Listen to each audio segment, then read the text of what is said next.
अगर हम इसका डिफरेंस जाने कि ये दोनों माइक्रो प्रोसेसर 40 पिन्स पे ही मुश्तमिल होते हैं, इनमें मेन फ़र्क क्या है? अगर हम क्लोजली इन दोनों को देखें तो कोई फिजिकल डिफरेंस नहीं है इन दोनों माइक्रो प्रोसेसर में है। ये 40 पिन्स के पैक्ड चिप्स है ड्यूल इन लाइन, और जब हम क्लोजली इनको देखते हैं तो फिर हमें कुछ इनमें फर्क नजर आता है।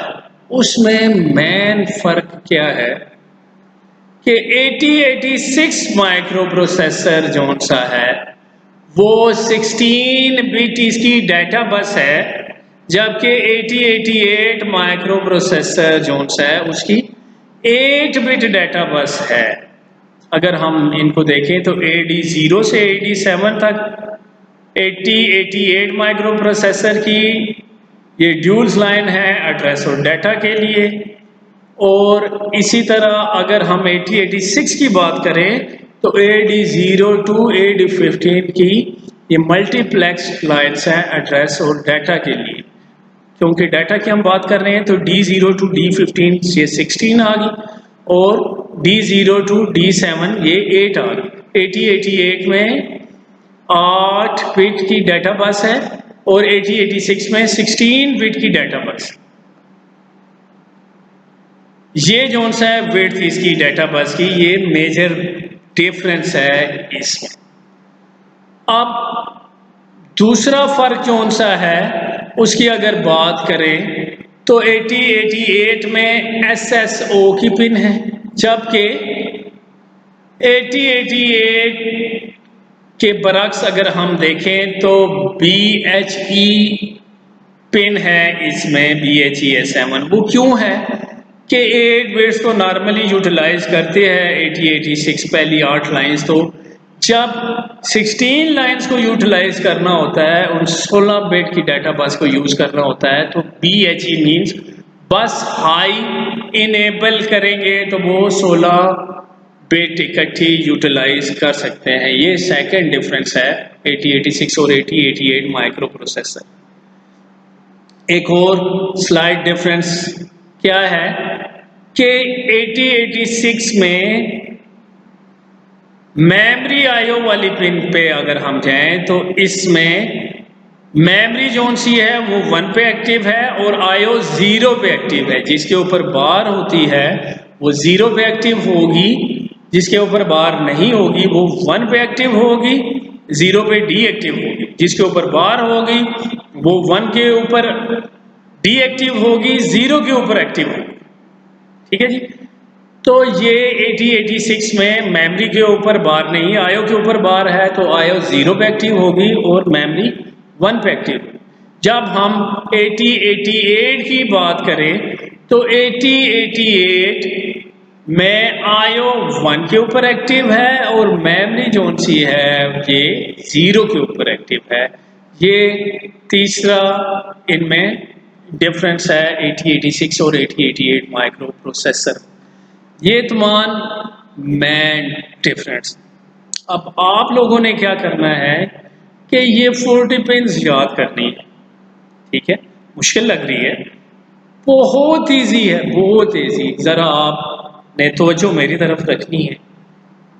इसमें आपको पिन्स नजर आती हैं, हम यहां से शुरू करते हैं। VCC, ठीक है, ये 2 पिन्स हैं, ठीक है, ग्राउंड के लिए, और एक पिन है हमारे पास वोल्टेज के लिए। एक वोल्टेज की पिन आ गई, पिन नंबर 40। इससे करंट सप्लाई होता है और उस करंट को ग्राउंड करने के लिए ये ग्राउंड की पिन्स आ गई तो हमारे पास। ठीक है जी, ये 3 पिन्स आपको याद होगी। अब आपने नेक्स्ट पिन जो ग्राउंड के ऊपर की पिन है वो क्लॉक है। क्लॉक पिन क्यों यूज होती है कि इसके ऑपरेशन को क्लॉक पल्सेस देने के लिए, क्लॉक प्रोवाइड करने के लिए ये क्लॉक की पिन यूज होती है। ठीक है जी, कि कितने टाइम में, कितनी फ्रीक्वेंसी में, कितने क्लॉक पीरियड्स में ये काम परफॉर्म करना है, वो क्लॉक की जो पिन है उसके ज़रिए डिफरेंट क्लॉक जनरेटर हैं 8254, ये जो से हैं ये इंटरवल टाइमर हैं, ये क्लॉक पल्सेस प्रोवाइड करते हैं। ये 8284 भी क्लॉक पल्सेस प्रोवाइड करता है। 86 माइक्रो प्रोसेसर और 88 माइक्रो प्रोसेसर। उसके बाद इंटरप्ट की पिन है INTR, इससे बनता है interrupt request. Interrupt request means कि कोई भी डिवाइस जब प्रोसेसर के साथ कम्युनिकेट करना चाहती है, राब्ता करना चाहती है, डेटा भेजना चाहती है, तो वो क्या करती है, इंटरप्ट सिग्नल भेजती है। इंटरप्ट रिक्वेस्ट पिन के थ्रू वो सिग्नल प्रोसेसर तक आता है। उसके जवाब में INTA पिन, ये आपको INTA पिन नजर आ रही है, ये इंटरप्ट एक्नॉलेज पिन, उसकी रिक्वेस्ट को प्रोसेसर एक्नॉलेज करता है, प्रोसेसर उसको जवाब देता है कि मैं तुम्हारी जो रिक्वेस्ट थी उसको एक्सेप्ट कर दिया, एक्नॉलेज कर दिया। ये रिक्वेस्ट के लिए और ये एक्नॉलेज के लिए ये दो पिन चूज हो। अब ऐसी इंटरप्ट रिक्वेस्ट जिनको रोका ना जा सके, मास्क ना किया जाए, वो कहलाती हैं नॉन मास्केबल इंटरप्ट। जैसा कि मदरबोर्ड जल जाए, बिजली चली जाए, कंट्रोल डेल प्रेस कर दे, रीसेट का बटन प्रेस कर रहे हैं, ये वो चीज़ें हैं कि जिनको हम रोक नहीं सकते इन इंटरप्ट्स को, ठीक है। उसमें प्रोसेस कंप्लीट होने के बाद ही वो सारा कुछ होता है।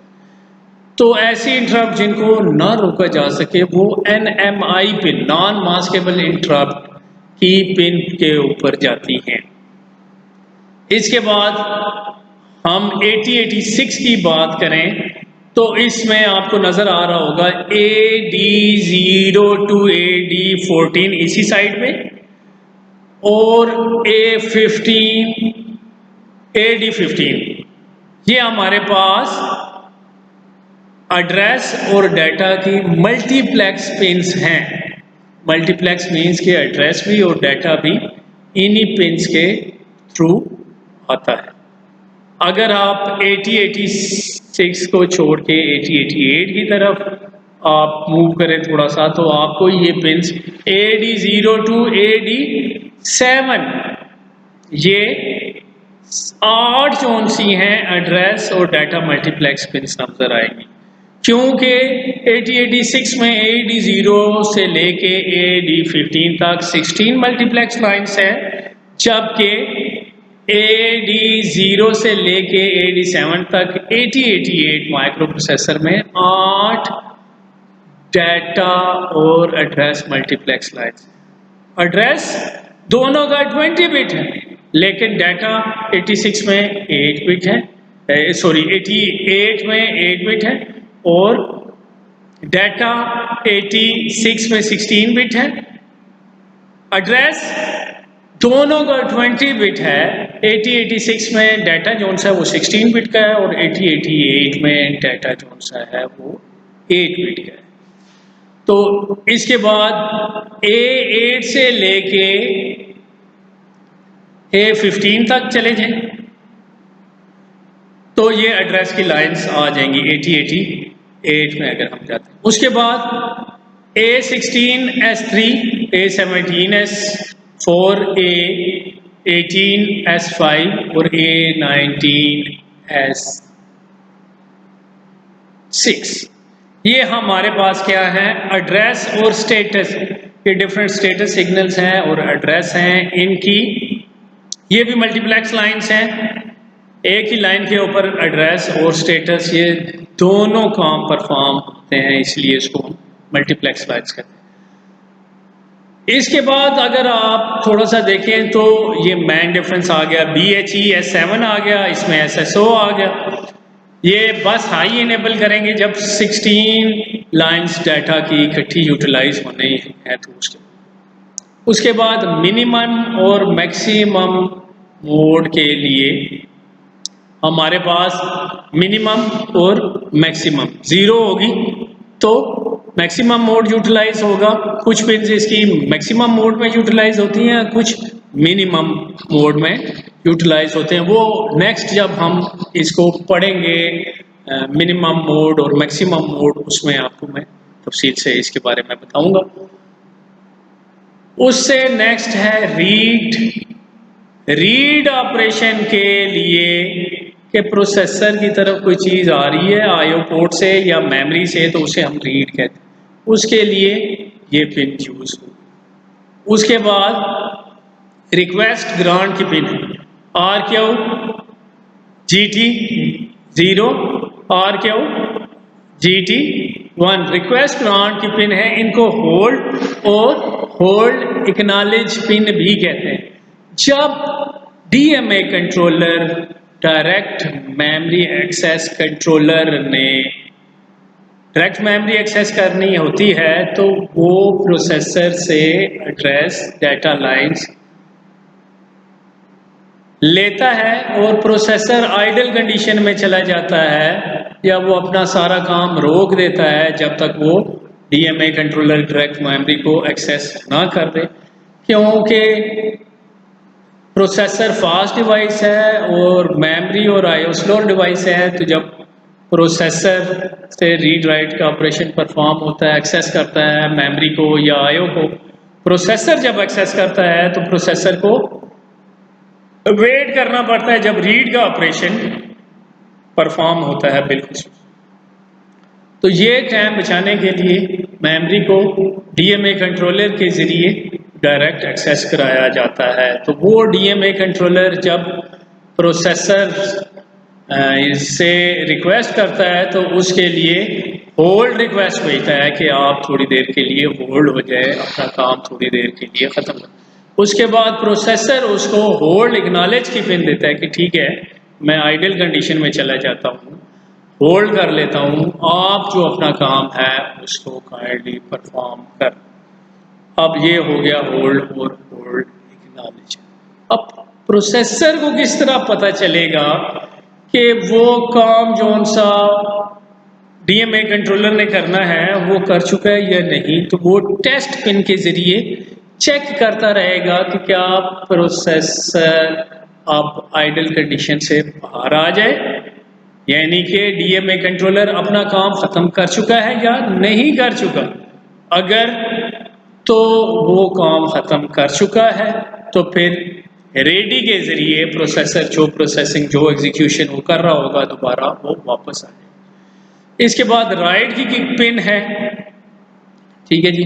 राइट ऑपरेशन परफॉर्म करने के लिए राइट पिन को यूटिलाइज करता है प्रोसेसर। मेमोरी को रीड करना है या मेमोरी को राइट करना है, आईओ को रीड करना है या आईओ को राइट करना है, इसमें मेमोरी आईओ की पिन है और ये डिफरेंट स्टेटस सिग्नल्स भी हैं। उसके अलावा डाटा ट्रांसमिट रिसीव करने के लिए डाटा को ट्रांसमिट करना या रिसीव करना, इसके लिए पिन है।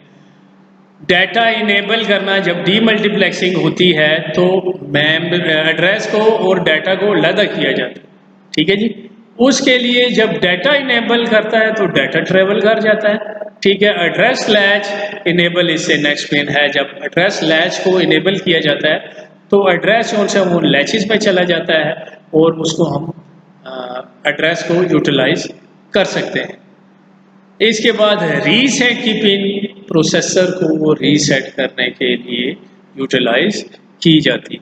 उम्मीद है कि इन दोनों चीज़ों को सामने रखते हुए आपने अच्छी तरह से ये ज़हनशीन कर लिया। It is very important. Short questions में भी डिफरेंट पिन्स के बारे में पूछा जा सकता है, लॉन्ग क्वेश्चन भी आ सकते हैं, डिफरेंस भी आ सकता है इसका।